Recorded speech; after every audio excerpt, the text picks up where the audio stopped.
حارث ایک کونے میں بیٹھ گیا اور گھٹنوں میں منہ چھپا کر نیند کی کوشش کرنے لگا۔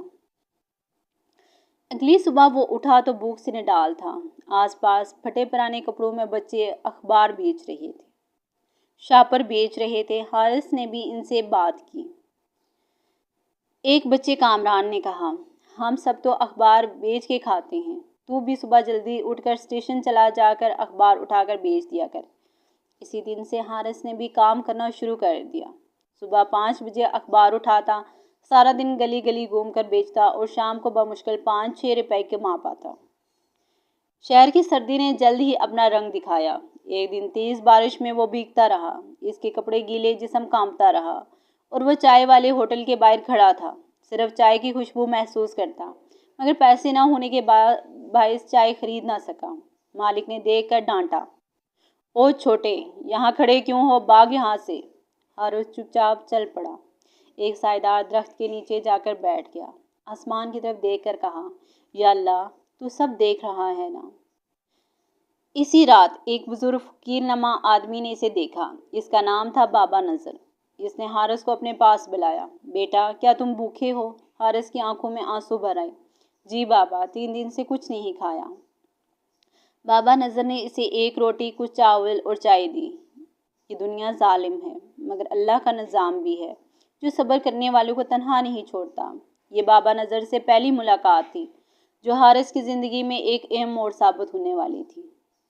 اب حارث ہر رات بابا نذر کے قریب آ کر سو جاتا۔ بابا نذر اسے ایک چھوٹا سا ریڑھی پر کام دلوا دیا، جہاں وہ کچوری اور پکوڑے بیچنے میں مدد کرتا۔ بدلے میں اسے دن کا کھانا اور کچھ پیسے ملتے۔ یہ چھوٹی سی روشنی ایک بڑی امید بن گئی۔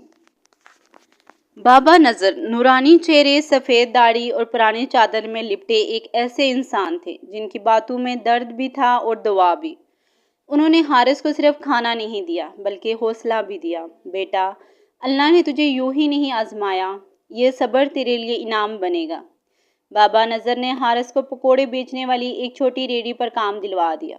دکاندار چاچا رشید سخت مزاج تھے، مگر بابا نذر کی سفارش پر مان گئے، اگر بچہ ایماندار ہے تو میرے ساتھ کام کرے، ورنہ 2 دن میں نکال دوں گا۔ رشید چاچا نے خبردار کیا۔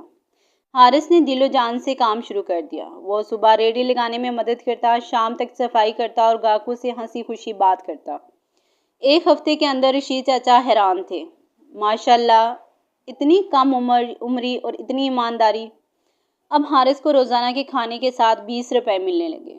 اس نے وہ پیسے جوڑنے شروع کر دیے۔ ایک دن بابا نذر نے حارث کو بٹھایا اور پوچھا،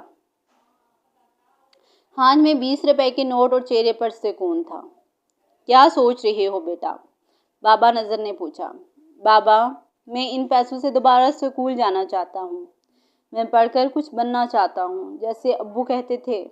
بابا نذر کی آنکھیں بھر آئیں، واہ میرے بچے، یہی بات تو میرے دل کو سکون دے گی۔ چل، کل میں تجھے مدرسے کے قاری صاحب کے پاس لے جاتا ہوں۔ بابا نذر حارث کو ایک پرانے مگر باعزت مدرسے لے گئے، جہاں قاری تعلیمی اور دینی تربیت دیتے تھے۔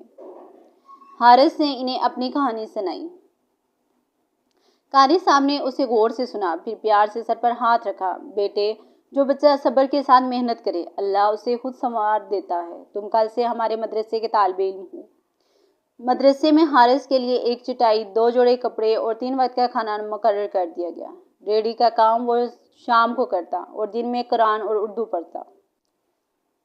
اب وہی لوگ جو پہلے حارث کو بھیک مانگتا دیکھ کر آنکھیں پھیر لیتے، اب سلام کرتے اور کچھ تو بچوں کو اس جیسا بنانے کی دعا بھی کرتے۔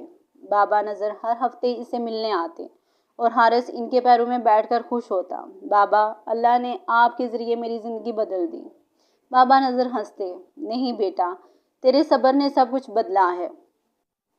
ایک دن مدرسے میں سالانہ تقریب تھی، بچوں کو نظمیں اور تقریریں کرنی تھی۔ قاری صاحب نے حارث کو بھی منتخب کیا۔ جب حارث اسٹیج پر گیا اور کہا، میرا نام حارث ہے، میں یتیم ہوں مگر میرے رب میرے ساتھ ہے، تو پورا ہار تالیاں بجا رہا تھا۔ قاری صاحب کی آنکھیں بھی نم ہو گئیں۔ مدرسے میں حارث نے دل لگا کر قرآن کی تعلیم حاصل کی۔ اس کے ساتھ ساتھ قاری حبیب نے اسے اردو، حساب اور دنیاوی تعلیم بھی سکھانی شروع کر دی۔ کچھ ہی مہینوں میں حارث کلاس میں سب سے آگے نکل گیا۔ قاری صاحب اکثر اسے دوسرے بچوں کے لیے مثال بناتے۔ دیکھو بچوں، حارث جیسے بچے بھی ہوتے ہیں، جب دل سے محنت کریں تو اللہ کامیابی دیتا ہے۔ شام کے وقت وہ بھی ریڑھی پر پکوڑے اور چنے بیچتا تھا، مگر اب اس کی ریڑھی پر گاہک زیادہ آنے لگے۔ لوگ کہتے، یہ وہی بچہ ہے جو سچ بولتا ہے، تول میں کمی نہیں کرتا، ہمیشہ مسکرا کر بات کرتا ہے۔ رشید چاچا نے ایک دن کہا، بیٹا اب تو میرے ہاتھ بٹاتا ہی نہیں، کمائی بھی دگنی کر دی، اب تو چاہے تو یہ ریڑھی خود سنبھال لے۔ حارث نے ادب سے کہا، چاچا میرا اصل مقصد تعلیم ہے، ریڑھی میری مدد کرتی ہے، مگر میرا خواب کچھ اور ہے۔ ایک دن حارث معمول کے مطابق بابا نذر کے پاس پہنچا تو دیکھا وہ زمین پر لیٹے بخار میں تپ رہے تھے۔ حارث فوراً دوائی لینے بھاگا، دال اور چپاتی لایا اور بابا کو کھلایا۔ بابا نذر نے کمزور آواز میں کہا، بیٹا حارث اب تیرا وقت آ گیا ہے، تو دوسروں کے لیے بھی روشنی بنے گا جیسے تو میرے لیے بنا۔ حارث کی آنکھیں بھر آئی، بابا آپ ہی تو میری روشنی تھے۔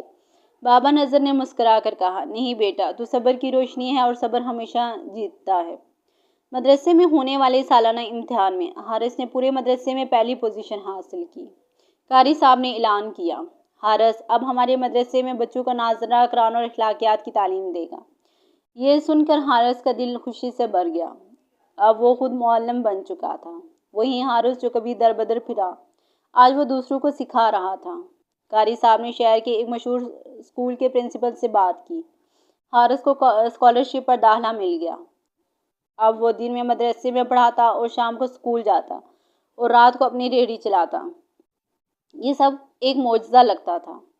ایک دن بازار میں حارث نے ایک بچہ دیکھا جو ننگے پیر پھٹے کپڑوں میں رو رہا تھا۔ حارث نے جا کر پوچھا، بھائی کیا ہوا؟ بچہ بولا، وہ دو دن سے کھانا نہیں کھایا۔ حارث نے فوراً ریڑھی سے کھانے کا ڈبہ نکالا، اسے کھلایا اور بولا، میں بھی کبھی یتیم تھا، تو بھی بنے گا ایک دن کچھ بڑا، بس صبر نہ چھوڑنا۔ ایک لمحہ حارث کے لیے سب سے قیمتی تھا، کیونکہ وہ آج کسی اور کے لیے بابا نذر بن چکا تھا۔ حارث کی زندگی میں اب استقامت، برکت اور مقصد تھا۔ وہ دن بھر محنت کرتا، رات کو دعاؤں میں روتا اور اپنے ماں باپ کو یاد کرتا۔ بابا نذر اب کمزور تھے، لیکن حارث ہر دن ان کی خدمت کرتا۔ بابا نذر اکثر کہتے، حارث تو صرف یتیم نہیں، تو اللہ کا چنا ہوا بندہ ہے۔ 2 سال بعد حارث نے مدرسہ اور اسکول دونوں سے اعلیٰ کارکردگی کے ساتھ سند حاصل کی۔ اسکول نے اسے شہر کے سب سے بہترین کالج میں داخلہ دلوا دیا، وہ بھی فل اسکالرشپ پر۔ اب وہ کالج میں دینی اور دنیاوی تعلیم لے رہا تھا۔ اسے اسلامیات، اخلاقیات اور سوشل ورکر کا بے حد شوق ہو گیا۔ ایک دن بابا نذر کی طبیعت بہت زیادہ خراب ہو گئی۔ حارث دوڑا، دوا لایا، ڈاکٹر بلایا، لیکن بابا نذر نے اس کی آنکھوں میں دیکھ کر مسکرا کر کہا، بیٹا اب میرا وقت آ گیا ہے، اب تو اس دنیا کے یتیم بچوں کے لیے وہ بن جا جو میرے لیے تو بنا تھا۔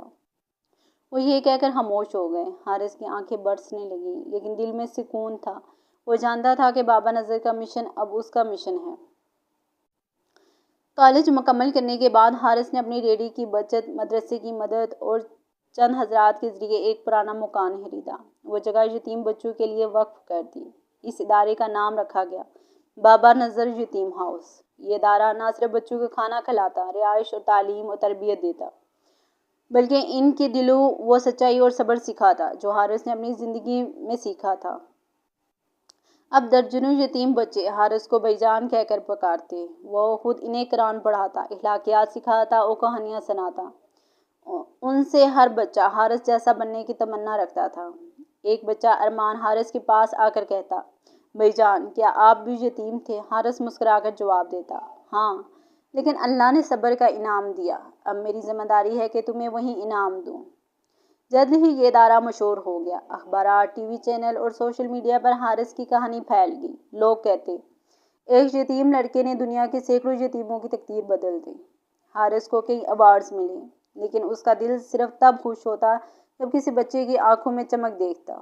ایک دن ایک نامعلوم شخص نے ادارے کو خط بھیجا اور ساتھ حج کا ٹکٹ۔